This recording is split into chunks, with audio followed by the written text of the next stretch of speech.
The suite of utilities provided with the XDM server includes several configuration utilities that help you define and maintain the configuration of your XDM server. At this point in the tutorials, we assume you are familiar with the modification of an input XML file.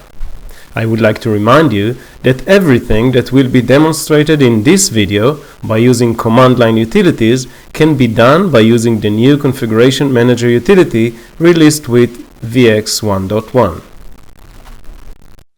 In a sense, there are two configuration databases, pending configuration and active configuration.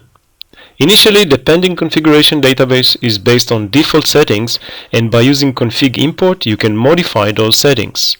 The active configuration is empty until your first deployment of the server. Before you import the input XML file, you may want to use the config validate utility to make sure that the XML that you created is valid. Let's run through how to do that. Here is my input XML file. By using config validate on this XML file, I can verify that the XML structure is valid. Now I can run config import utility, providing the XML file as an argument. And this will import the information from my XML to the pending configuration database.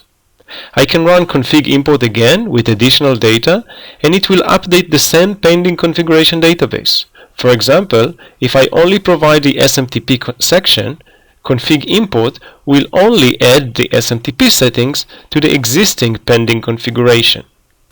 On the contrary, if you only want to remove the SMTP section from the pending configuration, you can run config remove -smtp and it will do it for you.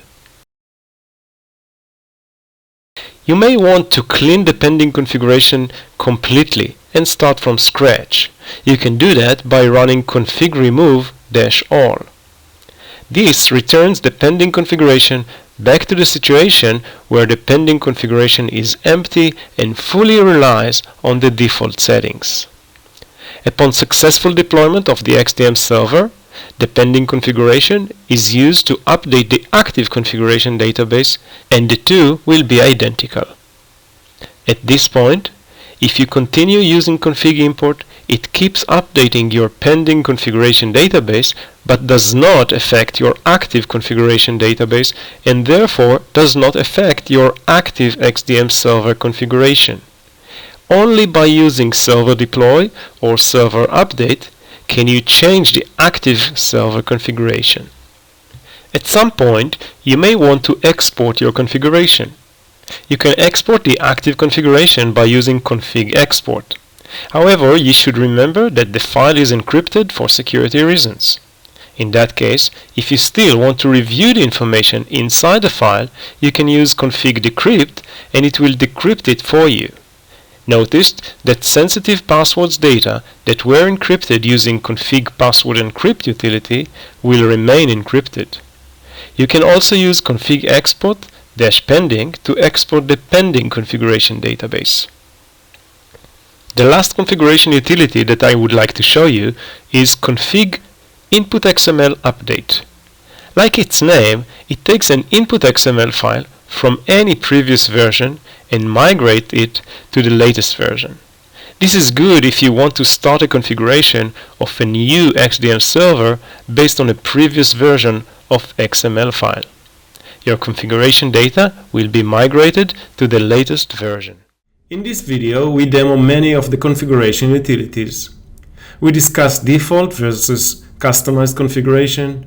We use config import to import customized configuration and config validate to verify that the XML that we are using has no errors in it. We demo the different arguments that the config remove supports. We explained pending configuration versus active configuration, and that you can use config diff to compare between the two. To export the configuration, use config export, and to be able to read it, use config decrypt. Last, we demo migration of an XML configuration file by using config input XML update. I'd like to remind you that using VX version 1.1, you can now use the Configuration Manager to execute all this functionality from within your browser.